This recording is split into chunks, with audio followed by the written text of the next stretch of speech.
믿음의 사람들이 신앙을 성공으로 이끌 수 있는 비결은 성령뿐이라고 한결같이 말합니다. 이미 육체의 일을 경계하는 서두에서도 내가 이르노니 너희는 성령을 따라 행하라. 그리하면 육체의 욕심을 이루지 아니하리라. 16절에 바울의 당부를 들은 바 있습니다. 하나님의 백성들이 빛의 자녀로 살아야 할 것을 당부하는 내용에서도 술 취하지 말라. 이는 방탕한 것이니 오직 성령의 충만을 받으라. 에베소서 5장 18절에 권면을 남긴 바 있습니다. 앞의 19절에서 21절에서 육체의 열매를 우리가 이미 살펴봤습니다. 어찌 보면 현실 세상에서 가장 흔한 삶의 열매이면서 자신보다 주위에 안타까움을 끼치는 땅에서 나서 자라고 배운 가장 일반적인 삶의 모습을 나열한 것과 같습니다. 앞에 육체의 열매들, 음행과 더러운 것과 호색과 우상숭배와 주술과 원수 맺는 것과 분쟁과 시기와 분냄과 당짓는 것과 분열함과 이단과 투기와 술취함과 방탕함은 중심이 자신이고 그 결과로 주변의 사람들이 불편하고 힘겹게 하는 것이었다면 하나님의 뜻을 따라 맺어지는 성령의 열매들은 그와는 반대로 자신은 육체적으로는 불이익과 힘겨움이 있겠지만은 주변의 사람들에게는 오히려 평안함과 기쁨을 주는 것들이라는 차이를 볼 수 있습니다.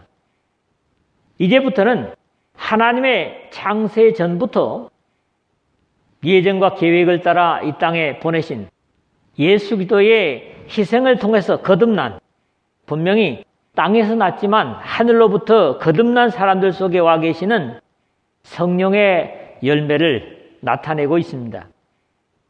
그럼에도 하늘로부터 주어진 결실이라고 하기에는 이 항목들이 너무나 신비감도 없고 그렇게 특별하지도 않은 것이지만 현재 우리들의 일상에 흔하지 않은 그런 목록들로 나타나고 있습니다. 이 열매는 사실 육체적으로는 앞에서도 얘기를 했습니다마는 자신에게는 오히려 힘겨운 것이면서 주변의 사람들을 편하게 하는 특성이 있는 그런 목록이 되겠습니다. 첫 번째 내용은 22절, 23절입니다. 말할 필요 없이 바로 성령의 열매들입니다. 이 말씀은 가장 빈번하게 다루어지는 메시지 제목이고 어떤 경우에는 한 가지 항목별로 사랑이면 사랑, 희락이면 희락 이런 한 가지 항목별로 다루기도 하지만 증거되는 말씀이나 삶에 쉽게 나타나지 않는 것도 사실입니다. 말씀은 그런데 우리 삶에 쉽게 표현되지 않는 것이 사실이라는 말입니다. 실천된다면 또 하나님께서 가장 기뻐하실 부분이기도 하다 이런 고백을 할 수 있습니다. 우리 주 예수 그리스도께서 이러한 열매를 맺는 삶을 위해서 십자가를 지신 것이라고 해도 아마 지나치지 않을 것입니다. 오늘은 이 말씀을 다룸에 있어서 각 항목의 이해보다는 좀 더 다른 면에서 접근을 해봤으면 합니다. 또 이것을 열매라고 하지만 우리가 좋아하는 과일처럼 보고 따먹을 수 있는 그런 열매가 아니라 하나님의 말씀과 성령께서 함께 하심으로 나타나는 결과들로 의도적이기보다는 자연스러운 현상이라는 성령의 사람들에게는 말이죠. 표현이 더 적절할 것 같습니다. 건강하고 아름다운 열매를 위해서는 양분이 되는 거름 그리고 관리가 중요합니다. 무화과 나무에 적당한 그런 거름을 포도나무에 준다면 절대로 좋은 열매를 맺을 수 없을 것입니다. 마찬가지로 성령의 열매를 위해서는 성령의 충만함이 필요하고 이것은 하늘로부터 주어지는 진리와 생명의 영양분을 잘 공급받을 때 가능할 것입니다.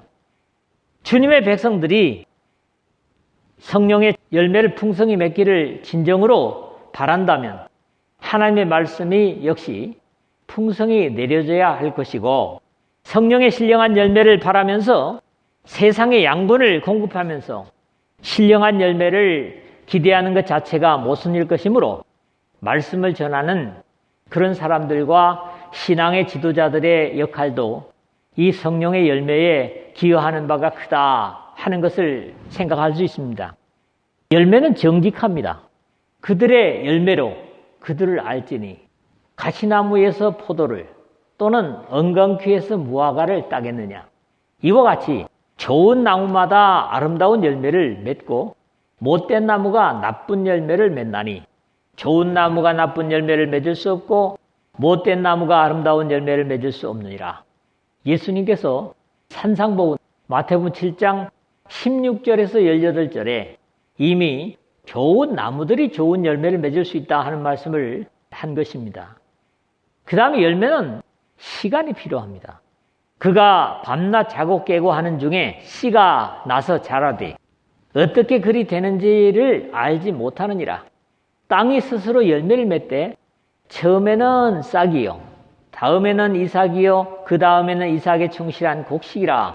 역시 예수님께서 마가복음 4장 27절에서 28절에 그렇게 말씀을 하십니다.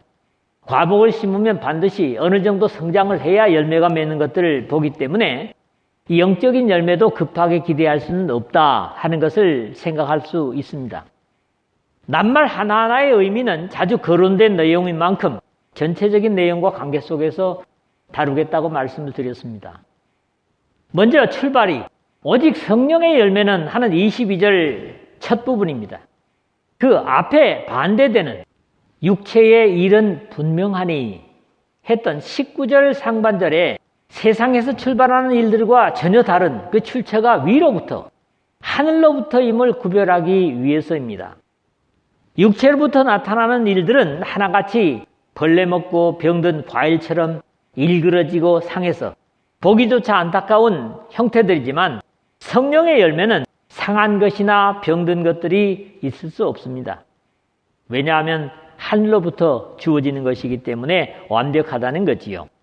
그런 이유에서 단순히 성령의 열매는 이라고 하지 않고 앞에 오직 성령의 열매는 이라고 강조하는 것입니다.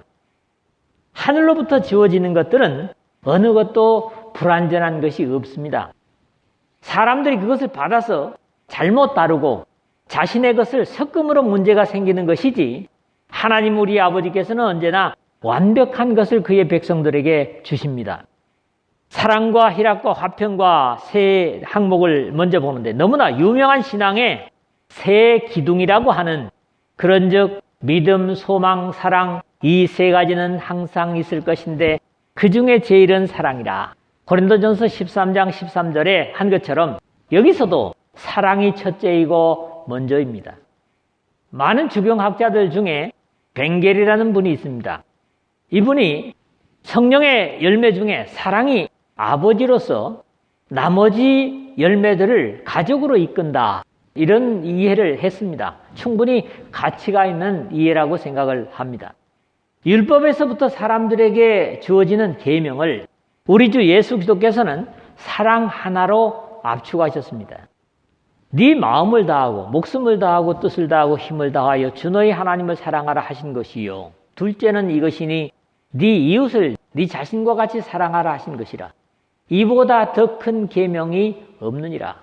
마가복음 12장 30절에서 31절이라든가 마태복음 22장 37절에서 40절 그리고 누가복음 10장 27절에도 같은 표현을 여러분들이 볼 수 있을 겁니다. 사랑과 희락과 화평과 근데 여기서 사랑은 물론 하나님께서 세상의 사람들을 사랑하신 것이 바탕입니다. 하나님이 세상을 이처럼 사랑하사 하신 것이 바탕이라는 거죠. 그 위에 마치 보석으로 지은 건물처럼 나머지는 하나같이 아름다운 열매들로 이 사랑을 완성하고 있음을 읽어볼 수 있습니다. 희락은 기쁨입니다. 기쁨이면서 하나님의 사랑받음에서 오는 거룩한 기쁨이다. 그렇게 얘기할 수 있어요. 여기에 희락은 예수님께서 나의 죄를 용서하셨다. 나는 의인이 됐다. 천국 백성이 됐다. 나를 사랑하신다 하는 그 출발 자체가 거룩한 기쁨이라는 겁니다. 화평이라고 하는 것은 범죄로 원수되어 있던 사람이 십자가의 피로 하나님과의 화해를 이루고 죄성으로 스스로를 위해서 남을 이용하는 데만 관계했던 이 세상을 함께 사는 사람들 간에 화해가 가능해지는 이런 것입니다. 또 이 성령의 열매를 나열한 순서에서도 의미가 있다고 봅니다. 앞에 제가 말씀드린 세 가지가 하나님으로부터 이웃으로 연결되는 것이라면 오래 참음과 자비와 양선과 하는 가운데 두 번째 세 개의 목록은 보다 사람들과의 관계에서 오히려 자신으로서는 희생으로 나타나지는 것들을 봅니다. 범죄한 마음은 오래 참는 것이 불가능할 수밖에 없습니다. 범죄한 마음은 조급하죠. 그 죄를 덮으려고 또 부지런히 어떤 것들을 찾기 때문입니다. 화평한 마음이 느긋하게 여유를 갖는 것은 당연하고 이것은 하나님의 마음이십니다. 하나님의 오래 참으심으로 우리를 용납하셨다. 로마서 2장 4절이고요. 그리고 재림에 대해서도 역시 언젠가 주님은 반드시 오실 것이다 하는 오래 참음의 기대를 가지게 되는데 이것도 은사라는 거죠. 야고보서 5장 7절의 말씀입니다. 그리고 자비는 로마서 3장 12절에서는 선을 행하는 자는 음란이 하나도 없다. 이 선을 꽃 같은 자비, 크레스토테스라는 말로 쓰고 있습니다. 또 죄의 속성에서는 절대로 있을 수 없는 자비를 사죄 속에서 누리는 남에 대해 부드럽고 인자하고 친절하게 선을 행하는 것이 자비라고 할 수 있습니다. 양선은 내 형제들아 너희가 스스로 선함이 가득하고 로마서 15장 14절에 꽃 같은 아가도시네라는 말이 거기서는 선함으로 번역이 되고 있고요. 빛의 열매는 모든 착함과 에베소서 5장 9절에서는 그렇게 번역이 되고 있습니다. 모든 선을 기뻐함과 데살로니가 후서 1장 11절에 역시 아가도시네가 쓰이고요. 앞에 자비보다도 좀 더 적극적인 사람 간의 덕행을 의미한다고 이해하면 되겠습니다. 세 번째 항목들은 이웃에서 자신으로 이어지는 덕목들입니다. 처음에 하나님으로부터 시작했던 성령의 열매는 마지막엔 자기 자신으로 돌아갑니다. 충성과 온유와 절제니. 앞에 둘은 역시 이웃과의 덕목이라면 마지막 것은 자기 자신의 제열을 성령의 열매로 다루고 있는 겁니다. 충성은 하나님에 대한 믿음으로 표현되는 용어이기도 하지만은 로마서 3장 3절이라든가 12장 3절, 12장 6절 여러분들이 참고를 하시고요. 사람에 대한 신실성을 의미하는 것으로도 쓰입니다. 저 친구는 믿어도 손해날 것이 없다 할 정도로 다른 사람을 실망시키지 않는 믿음을 주는 것입니다. 이게 바로 충성이라는 거죠. 우리 일반적으로 쓰는 말에 충성에 반대되는 표현이 있습니다. 믿는 도끼에 발등 찍힌다. 참 안타까운 말이죠. 그 다음에 온유, 프라우테스라고 하는데 나는 마음이 온유하고 겸손하니 마태복음 11장 29절에 그리스도의 마음이 바로 온유하심입니다. 성령의 열매에서뿐만 아니라 산상보훈의 세 번째 복도 바로 온유입니다. 온유한 자는 복이 있나니 그들이 땅을 기업으로 받을 것이며 마태복음 5장 5절에 말씀하고 있습니다. 그 다음에 마지막은 절제, 앵크라테이아라고 하죠. 앞에서 술 취함과 방탕함과 21절의 그런 표현과 같은 자기를 방탕에 내던지는 것과는 반대되는 자기 절제로 그리스 철학자들도 덕목으로 취급하던 내용이지만 성령에 의해서 다스려지는 육체의 욕구입니다. 앞에 모든 열매가 가능한 것은 또한 자기 조절이 가능한 가운데서만 이루어질 수 있습니다. 그런데 자기 조절은 절대로 인간 스스로 할 수 없는 것입니다. 이 같은 것을 금지할 법이 없느니라 23절에 그랬는데 이러한 것을 금지한 율법은 없다. 본래적인 의미는 그런 의미이지만은 이러한 아름다운 삶의 모습은 세상의 법에도 저축됨이 없이 오히려 칭찬받을 모습입니다. 아니 오히려 도덕적인 항목들의 모습입니다. 또다시 확인하는 것은 이것이 세상에서 난 육체의 의지로는 불가능하고 오직 성령으로만 가능하다는 처음으로 돌아가게 됩니다. 두 번째로는 24절을 육체로 죽은 사람들이죠. 이것은 지극히 사실이지만 겉으로는 드러나지 않는 모습입니다. 또 이 역사를 경험하지 못하면 성령의 열매는 사실상 기대할 수 없는 것은 마치 마른 나무에서 열매를 기대하는 것과 다를 것이 없기 때문입니다. 살아있는 나무, 창창하게 건강한 나무만이 열매를 맺을 수 있는 것인데 바울님이 2장 20절에서 내가 그리스도와 함께 십자가에 못 박혔나니 그런즉 이제는 내가 사는 것이 아니요 오직 내 안에 그리스도께서 사시는 것이라. 이제 내가 육체 가운데 사는 것은 나를 사랑하사 나를 위하여 자기 자신을 버리신 하나님의 아들을 믿는 믿음 안에서 사는 것이라고 이미 자신이 죽은 사실을 고백하고 있습니다. 로마서 6장 6절에서는 우리가 알거니와 우리의 옛사람이 예수와 함께 십자가에 못 박힌 것은 죄의 몸이 죽어 다시는 우리가 죄에게 종노릇 하지 않게 하려 함이니라. 그리스도인이 십자가에 죽은 이유를 증거하고 있습니다. 오늘의 내용과 함께 다시는 우리가 죄에게 종노릇 하지 아니하려 함이라고 육체의 일이 아닌 성령의 열매를 위한 것이 더욱 분명합니다.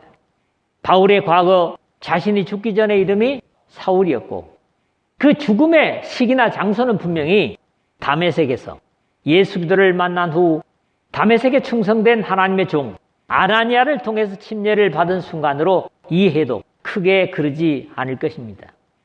그러므로 이 두 번째 제목 역시 자신이 겪었던 경험을 가지고 함께 예수 그리스도를 따라 하나님을 순종하려는 역사 속의 모든 그리스도인들에게 주고 있는 당부라고 하는 데서 무게가 있습니다. 사울이라는 이름으로 나름대로는 열심을 다해 하나님을 섬긴다고 했지만은 자신의 열정과 의지가 살아서 한 모든 일들이 사실에 있어서는 예수 그리스도로부터 사울아 사울아 네가 어찌하여 나를 박해하느냐 가시체를 뒷발질을 하기가 네게 고생이니라 하는 사도행전 26장 14절에 책망을 들을 뿐이었습니다. 그러므로 그리스도 예수의 사람들은 육체와 함께 그 정욕과 탐심을 십자가에 못 박았느니라 하는 24절의 삶의 원리는 성령의 열매를 맺기 위해서는 반드시 선행되어야 할 삶의 자세요 변화인 겁니다. 육신으로 난 사람이 시퍼렇게 살아있는 삶에서는 성령께서 함께 사실 수 없기 때문에 옛 주인인 내가 육체적인 것에 따라 모든 것이 죽어야 비로소 성령께서 주인 노릇을 하실 수 있기 때문에 주시는 명령입니다. 이름이나 소속 자체가 바뀐 사람을 또 얘기하는 거지요. 그리스도 예수의 사람. 이것은 땅의 어떤 가문이나 정당에 속한 사람들이 아니라 그리스도의 것이 된 사람, 그리스도께 속한 사람을 표현하는 의미입니다. 우리가 적어도 이런 이름으로 불려져야 할 것입니다. 그리스도 예수의 사람. 물론 그냥 그리스도인이라고도 할 수도 있지만 좀 더 소속이 분명한 사람을 의미하는 것으로 이해할 수 있습니다.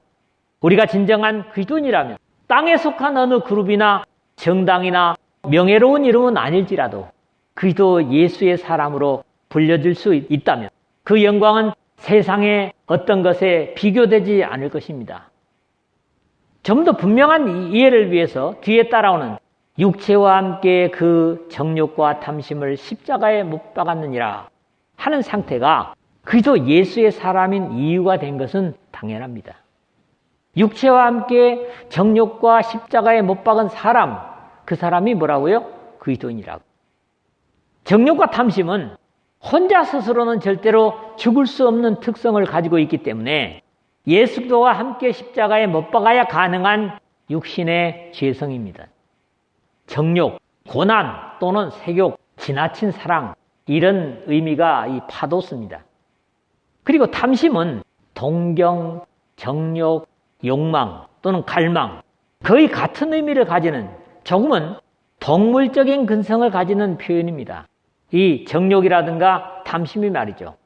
세상의 다른 방법이나 법으로는 도저히 다스려질 수 없는 것이라는 데서 문제가 있습니다. 이 탐심과 정욕이요. 이 파도스가 또 고난이 되는 이유는 그것을 누리기 위해서 처절하게 사람들은 도전하기 때문입니다.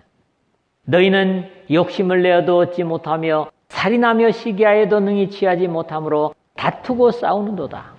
야고보서 4장 2절 하반절 했는데 사실 영적인 도전이 이 정도라면 얼마나 좋겠습니까? 피 터지게 얻고자 싸우는 것들이 거룩하고 아름다운 영적인 도전으로 바뀐다면 말이죠. 이것을 다스리는 것은 죽이는 것이 유일한 방법인데 예수 그리스도의 십자가에 함께 죽는 방법 외에는 불가능하기 때문에 세상의 도덕이나 법률로도 다스려지지 않아서 지금도 가장 많은 범죄의 원인이 되고 있는 사람의 성품입니다. 야고보는 정욕과 탐심을 가장 쉽게 표현한 것을 우리의 혀에 비유하고 있습니다. 혀는 곧 불이요 불의의 세계라. 혀는 우리 지체 중에서 온몸을 더럽히고 삶의 수레바퀴를 불사르나니 그 사르는 것이 지옥불에서 나느니라. 야고보서 3장 6절에 그렇게 표현을 하고 있습니다.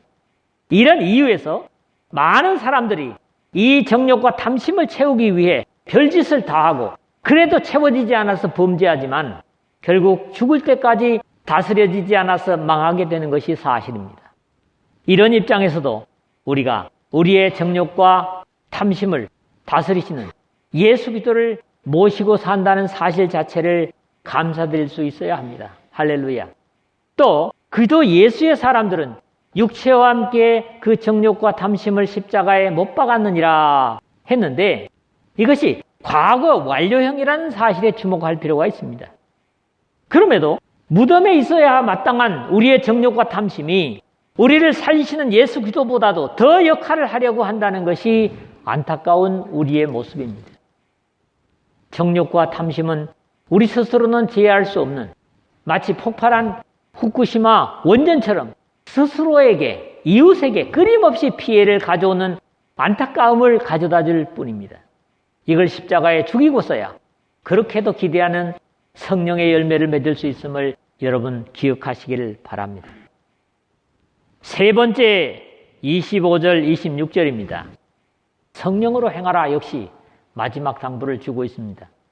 성령으로 사는 삶은 사라질 헛된 영광을 추구하지 않을 뿐만 아니라 서로 분노를 일으키거나 질투하거나 욕심내지 않을 것이라는 권면으로 이 말씀을 마무리하고 있습니다. 육체의 일과 성령의 일을 이어 말한 바울은 다시 자신을 포함한 그리스도인이 성령으로 살아야 할 것을 강력히 권고하고 있는 것이죠. 앞에 육체의 일과 성령의 열매 두 가지를 두고 다시 만일이라는 가정과 함께 성령으로 사는 사람의 삶이 어떠해야 할 것을 자신을 그 권면의 대상에 포함시켜서 더욱 간절히 그리고 가까이 당부를 하고 있는 겁니다. 만일 우리가 성령으로 살면 또한 성령으로 행할지니 25절 그랬는데 앞에서 너희가 만일 성령의 인도하시는 바가 되면 18절에 그랬고요.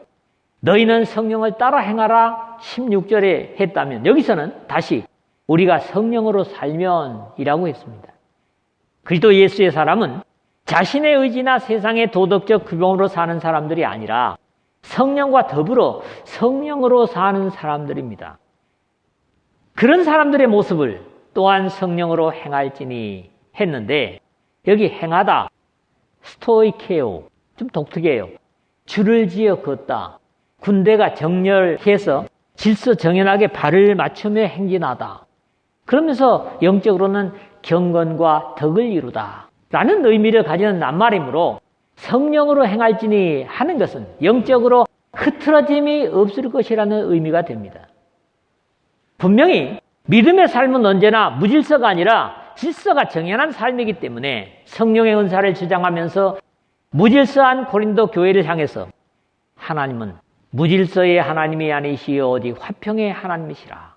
고린도전서 14장 33절 상반절에 그랬고 모든 것을 품위 있게 하고 질서 있게 하라. 14장 40절에 바울은 명령하고 있습니다. 헛된 영광을 구하여 서로 노엽게 하거나 서로 투기하지 말지니라 그랬는데 이 앞에 21절에도 푸도노스라고 하는 말을 쓴 적이 있습니다.